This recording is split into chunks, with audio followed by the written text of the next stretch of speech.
La santé et le bien-être sont des préoccupations majeures au sein du réseau des centres sociaux. Pour 80% d'entre eux, la santé fait désormais partie du projet social. Un constat, les conditions de vie des habitants se dégradent. Dans ce contexte, les centres sociaux apportent une écoute, de la convivialité et le plaisir d'être ensemble. À partir de la confiance établie avec les habitants, ils arrivent à parler de santé et de bien-être et les accompagnent parfois vers les professionnels de santé. L'Union régionale des centres sociaux du Nord-Pas-de-Calais travaille sur ce sujet depuis 2006. Quel rôle les centres sociaux jouent-ils dans le champ de la santé? Quelle est la réalité des actions?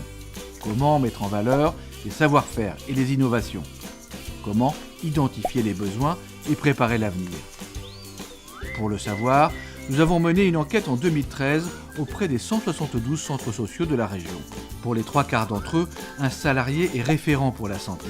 Conseiller en économie sociale et familiale ou diplômé de l'animation, il fait le lien entre l'équipe du centre, ses bénévoles et les partenaires.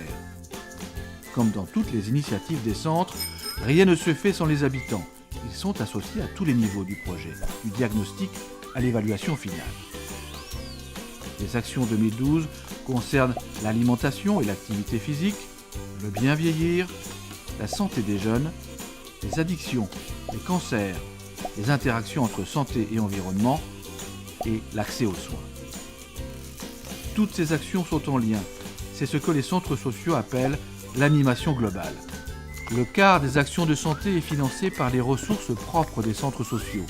Une autre partie fait l'objet de financements spécifiques par l'Agence régionale de santé, les départements, la politique de la ville, la Caisse d'assurance retraite et de santé au travail, la région, la Ligue contre le cancer du Nord.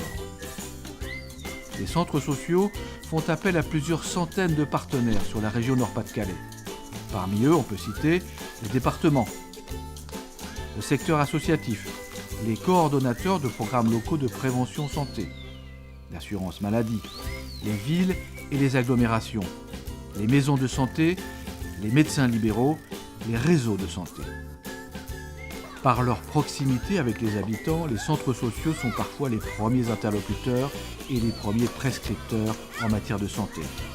C'est pourquoi ils revendiquent toute leur place dans ce domaine et ils la méritent.